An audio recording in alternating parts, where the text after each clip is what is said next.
الحمد لله نحمده ونستعينه ونستغفره ونؤمن به ونتوكل عليه ونعوذ بالله من شرور انفسنا ومن سيئات اعمالنا من يهده الله فلا مضل له ومن يضلل فلا هادي له ونشهد ان لا اله الا الله وحده لا شريك له واشهد ان محمدا عبده ورسوله. أما بعد فقد قال الله تعالى في القرآن العظيم وفي محكم التنزيل أعوذ بالله من الشيطان الرجيم بسم الله الرحمن الرحيم ولا يعتب بعضكم بعضا أن يحب أحدكم أن يأكل لحم أخيه ميتا فكرهتموه واتقوا الله إن الله تواب رحيم. قال النبي صلى الله عليه وسلم من كان يؤمن بالله واليوم الآخر فليقل خيرا أو ليصمت. رضينا بالله ربا وبالإسلام دينا وبمحمد صلى الله عليه وسلم نبي رسولا بمحي الدين عبد القادر الجيلاني قدس الله سره وسلم. الصلاة والسلام عليك يا رسول الله خذ بيدي حل تحيلة يدك بمرادي يا شفيع المذنبين. اللهم رب اشرح لي صدري ويسر لي امري واحلل عقدة من لساني يفقهوا قولي. اللهم صل على سيدنا محمد وآله وصحبه أجمعين. கண்ணியத்துக்கும் மரியாதைக்கும் இஸ்லாமிய பெரியவர்கள் அல்லாஹ் இத்தகுல்லாஹ் ஹக்க துகாத்திஹி அல்லாஹ்வை பயந்து கொள்ளுங்கள், அவனை பயந்து கொள்ளுமாறு ஆரம்பமாக இறக்கம் அளித்ததாக அல்லாஹ் நல்லடியார்களே, நாம் அல்லாஹ்வுடைய மிகப்பெரிய கருணையினால் தொடர்ந்து நாம் குற்றவிய தண்டனைகளை கொண்ட மிகப்பெரும் பாவங்களை பற்றிய பட்டியலிலே சில விஷயங்களை நாம் பார்த்து வந்திருக்கின்றோம். அதிலே ஒன்றுதான் நபீபத் என்னும் குறை சொல்லுதல். அல்லாஹ் குர்ஆனிலே சொல்லி காட்டுகின்றான்,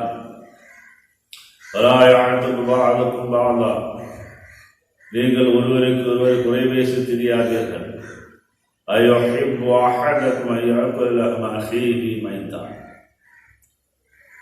உங்களில் மரணித்துவிட்ட சகோதரனுடைய இறைச்சியினை நீங்கள் உண்பதை நீங்கள் விரும்பீர்களா?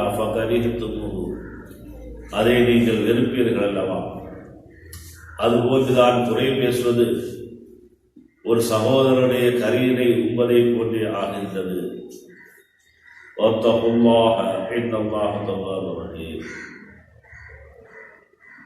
அல்லாஹ்வை பயந்து கொள்ளுங்கள். அல்லாஹ் நல்லடியார்களே, நாயகம் ஸல்லல்லாஹு அலைஹி வஸல்லம் அவர்கள் சொல்லி காட்டுகின்றார்கள், வருங்கால யுமின் பில்லாஹி வல் யௌமில் ஆகிர், யார் அல்லாஹ்வையும் மறுமை நாளையும் கொண்டு ஈமான் கொண்டு முஃமினாக இருக்கின்றார்களோ அவர்கள் ஃபல்யகுல் கைரா, பேசுகின்ற போது நல்லவைகளாக பேசட்டும், நல்ல விஷயத்தை மட்டும் பேசட்டும். அவ் யஸ்முத், அல்லது வாயை மூடி மௌனமாக இருக்கட்டும் என்று நாயகம் ஸல்லல்லாஹு அலைஹி வஸல்லம் அவர்கள் சொல்லுகின்றார்கள். ஒரு வார்த்தை ஒரு மனிதனை வெல்லவும் செய்யும், ஒரு வார்த்தை கொல்லவும் செய்யும் என்பதுதான் நம் பழமொழியாக இருக்கின்றது. நாம் சொல்லுகின்ற வார்த்தை வெல்லக்கூடிய வார்த்தையாக இருந்தால் நம்முடைய வாழ்வில் வெற்றியும் சந்தோஷம் அடைந்து கொள்கின்றோம்.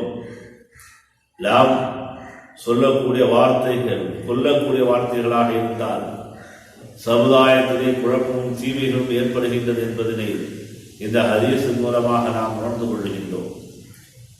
அல்லாஹ் நல்லடியார்களே, நபிகள் நாயகம் ஸல்லல்லாஹு அலைஹி வஸல்லம் அவர்கள் சொல்லி காட்டுவார்கள், வஹும் யதுமனு லீ மா பைன லஹ்யிஹி வ மா பைன ரிஜ்லிஹி அவ் மன லஹுல் ஜன்னah. யார் இரு தாளைக்கு மத்தியில் இருக்கக்கூடிய நாவனையும் இரு கால்களுக்கு மத்தியில் இருக்கின்ற வர்மோறுப்பையும் பாதுகாத்துக் கொள்ளுகின்றார்களோ அவர்களுக்கு சொர்க்கத்தை கொடுப்பதற்கு நான் பொறுப்பேற்றுக் கொள்வேன், அல்லாஹ்விடத்திலே மன்றாடிக் கொள்வேன் என்று நாயகம் ஸல்லல்லாஹு அலைஹி வஸல்லம் என்று சொல்லுகின்றார்கள் என்று சொன்னார். இது நாவலிருக்கின்ற தீமை மிகவும் கொடுமையானதாக மிகவும் கடுமையானதாக இருக்கின்றது. அதிலே ஒன்றுதான் நபீபத்தில் சொல்லக்கூடிய குறைவேசி திரிகின்றது. இது மனித சமுதாயத்திற்கு ஏற்படக்கூடிய முஸ்லிமத்திலே மிகப்பெரிய மோசமானதாக இருக்கின்றது என்பதனை நாம் பார்க்கின்றோம். இன்று சர்வசாதாரண முறையிலே இந்த செயல்பாடுகள் நம்மிடத்தில் நிகழ்ந்து கொண்டிருக்கின்றதை நாம் அறிந்து கொள்வோம். நாயகம் ஸல்லல்லாஹு அலைஹி வஸல்லம் அவர்கள் சொல்கின்றார்கள், உரம் என்றால் என்ன? உன்னுடைய சகோதரனை பற்றிய விஷயங்களை நீ கூறுதல். நபிகள் நாயகம் ஸல்லல்லாஹு அலைஹி வஸல்லம் அவர்கள் சஹாபாக்களிடத்திலே இதை சொல்லிக் கொண்டிருக்கின்ற அந்த வேளையிலே தோழர்கள் கேட்டார்கள், யா ரசூலுல்லாஹ், அந்த மனிதரிடத்திலே இருக்கின்ற செயலை நாங்கள் சொன்னாலும் அதன் குறையாகுமா என்பதாக கேட்டார்கள். நபிகள் நாயகம் ஸல்லல்லாஹு அலைஹி வஸல்லம் அவர்கள் சொன்னார்கள், அவரிடத்திலே இருக்கின்ற செயல்களை சொல்வது மட்டும்தான் குறை, அவரிடத்திலே இல்லாத ஒன்றை சொல்வது என்பது அவனை பற்றி இட்டு கட்டுவதாக இருக்கும் என்பதாக நபிகள் நாயகம் ஸல்லல்லாஹு அலைஹி வஸல்லம் என்று சொன்னார்கள் என்றார். ஒரு மனிதத்திலே இருக்கக்கூடிய அந்த செயலை, ஒரு மனிதத்திலே இருக்கக்கூடிய அந்த தன்மையினை பற்றி பிறர் மனிதத்திலே சொல்வதும் குறையாகத்தான் இஸ்லாத்திலே கணிக்கப்படுகின்றது என்பதனை இந்த ஹதீஸ் மூலமாக நாம் உணர்ந்து கொள்கின்றோம். அன்னை ஆயிஷா நாயகி ரலியல்லாஹு தஆலா அன்ஹா அவர்கள் அறிவிக்கின்றார்கள், ஆயிஷா நாயகி ரலியல்லாஹு தஆலா அன்ஹா அவர்கள்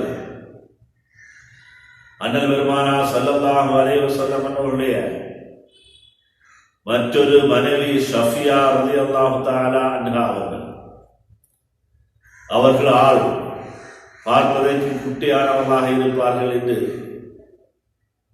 சரித்திரம் நமக்கு சுட்டி காட்டுகின்றது. ஒரு முறை ஆயிஷா நாயகி ரலியல்லாஹு தஆலா அன்ஹா அவர்கள் அண்ணல் பெருமானார் ஸல்லல்லாஹு அலைஹி வஸல்லம் அவர்களுக்கு சஃபியாவை பற்றி சொல்லுகின்ற அந்த நேரத்தில் அந்த குட்டையான சஃபியா என்று சொல்லிவிடுகின்றார்கள். அண்ணல் பெருமானார் ஸல்லல்லாஹு அலைஹி வஸல்லம் அவர்கள் ஆயிஷாவே என்று அழைத்து, ஆயிஷா, நீ சொன்ன வார்த்தை என்ன வார்த்தை என்று தெரியுமா? நீ சொன்ன வார்த்தையை கடலிலே கரைத்து விடுவோம் என்று சொன்னாள். அந்த கடலே அசுத்தமாய் விடுகின்றது. அந்த அளவுக்கு மிகப்பெரிய ஒரு பாவமான குறையினை நீ சொல்லிவிட்டால், குட்டையாக இருக்கக்கூடிய சஃபியா என்று சொல்லிவிட்டாய் என்று நாயகம் ஸல்லல்லாஹு அலைஹி வஸல்லம் அவர்கள் ஆயிஷாவை கண்டிக்கின்றார்கள் என்று சொன்னார். அந்த பெண்மணியிடம், அந்த தாயிடத்திலே இருக்கக்கூடிய அந்த தன்மையினை தான் அன்னை ஆயிஷா நாயகி ரலியல்லாஹு தஆலா அன்ஹா அவர்கள் சொன்னார்கள். என்றாலும் கூட ஒருவரிடத்திலே இருக்கக்கூடிய விஷயத்தை சொல்லக்கூடியதுதான் குறை என்று பெருமானார் ஸல்லல்லாஹு அலைஹி வஸல்லம் அவர்கள் குறிப்பிட்டு காட்டினார்கள் என்று சொன்னால் நாம் சிந்திக்கின்றோம். நாம் இன்றைய காலகட்டத்தில் நாம் ஒவ்வொரு மனிதரை பற்றி சொல்லிக் கொண்டிருக்கின்றோம்.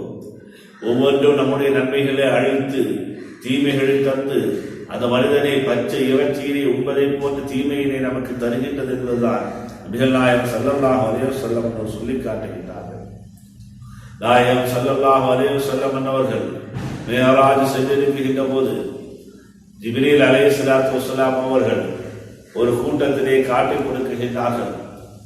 அந்த கூட்டம் அவருடைய நகங்கள் எல்லாம் செம்பாலான நகமாக இருக்கின்றது. அவர்கள் தன்னுடைய மேனியிலே அந்த மிகப்பெரிய நகத்தினை வைத்து தன்னுடைய மேனியை கீறி கீறி அதோடைய கனிகளை எடுத்து வாயால் உண்ணக்கூடியவர்களாக இருக்கின்றார்கள். இதை பார்த்த பெருமானார் ஸல்லல்லாஹு அலைஹி வஸல்லம் அன்னவர்கள் ஜிப்ரீல் அலைஹிஸ்ஸலாத்து வஸ்ஸலாம் அவர்களிடத்திலே கேட்கின்றார்கள், ஜிப்ரீலே, இது என்ன கொடுமையாக இருக்கின்றது? அவர்கள் தங்களுடைய நகங்களால் தங்களுடைய மேனியினை கிழித்து கிழித்து உண்டு கொண்டிருக்கின்றார்களே ஏன் என்று கேட்டபோது ஜிப்ரீல் அலைஹிஸ்ஸலாம் அண்ணல் பெருமானார் ஸல்லல்லாஹு அலைஹி வஸல்லம் அவர்களுக்கு அழகிய முறையிலே சொன்னார்கள், யா ரசூலுல்லாஹ், இவர்கள் தான் உலகிலே வாழ்கின்ற போது பிறரை குறை கூறி பச்சை மாமிசத்தை சகோதரருடைய பச்சை மாமிசத்தை தின்றவர்கள்.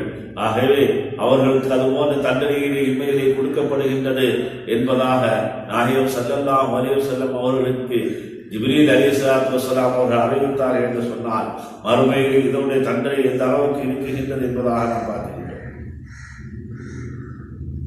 பெருமானார் ஸல்லல்லாஹு அலைஹி வஸல்லம் சொல்லுகின்றார்கள், குல்லு முஸ்லிமின் அலா முஸ்லிமின் ஹராமன் தம்மஹு வ இர்துஹு.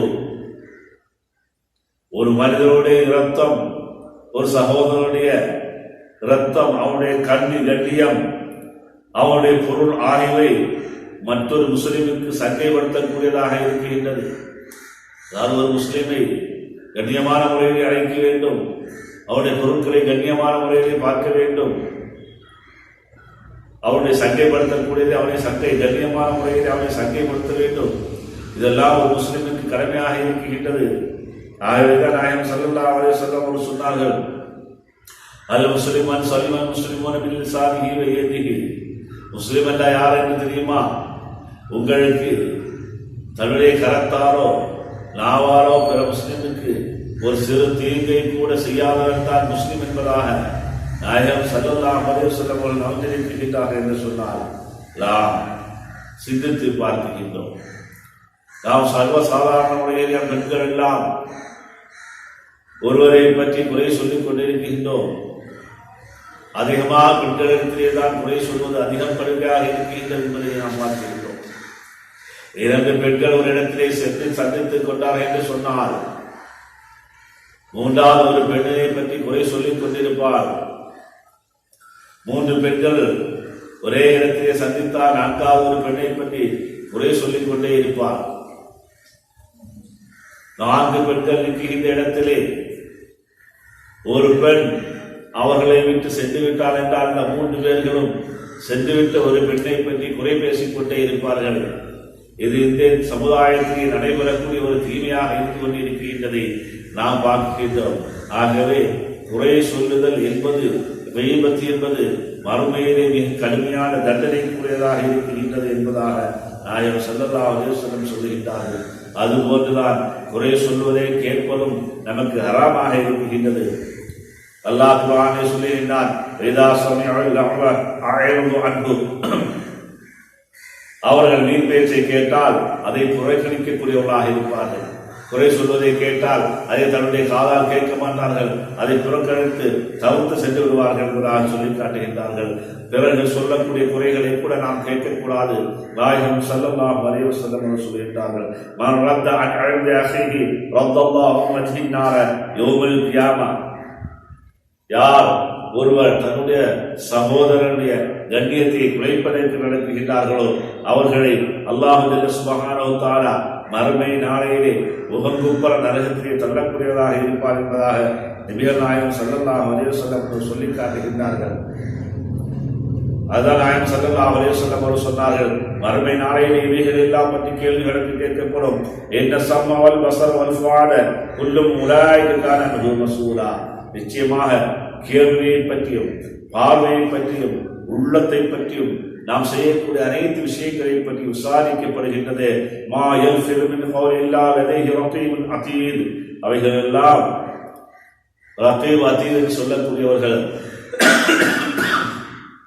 அவர்கள் குறித்துக் கொள்ளாமல் எந்த வார்த்தையுமே நம்மிடத்திலிருந்து சென்று விடுவதில்லை என்பதாக குர்ஆனிலே பார்க்கின்றோம். நபிகள் நாயகம் ஸல்லல்லாஹு அலைஹி வஸல்லம் அவர்கள் சொல்லி காட்டுகின்றார்கள், ஐயாக்கும் உங்களை எச்சரிக்கின்ற ஐபத்து உரம்பே சொல்லிவிட்டு உங்களை எச்சரிக்கின்றேன். ஃபைனல் ஐபத் அஷத்து மின ஸினா. விபச்சாரம் செய்வதை விட ஐபத்து குறை பேசி தெரிவது என்பது மிகப்பெரிய கொடுமையானதாக இருக்கின்றது, மிகப்பெரிய தண்டனைக்குரியதாக இருக்கின்றது. எந்த பெருமானார் ஸல்லல்லாஹு அலைஹி வஸல்லம் அவர்கள் அவைகளை தவிர்த்து கொள்ளும் பொருட்டு இந்த சமுதாயத்துக்கு உணர்த்தி இருக்கின்றார்கள் என்று சொன்னால் நாம் அவைகளுடைய தீமைகளை அறிந்து அல்லாஹ் ஜல்ல சுப்ஹானஹு வ தஆலா தடை செய்ததை நாம் தடையாக வாழ்ந்து பெருமானார் ஸல்லல்லாஹு அலைஹி வஸல்லம் அவர்கள் இப்பேற்பட்ட குறைகளை விட்டு பாதுகாப்பாக மனித சமுதாயம் வாழ வேண்டும் என்று பணித்திருக்கின்றார்களோ அந்த அடிப்படையிலே வாழ்வதற்கு வல்லால் அல்லாஹ் ஜல்ல சுப்ஹானஹு வ தஆலா எனக்கு உங்களுக்கு தௌஃபீக் செய்தல்வாராக. ஆகிரு தாவானா அல்ஹம்துலில்லாஹி ரப்பில் ஆலமீன். அஸ்ஸலாமு அலைக்கும் வரஹ்மத்துல்லாஹி தஆலா வபரகாத்துஹு.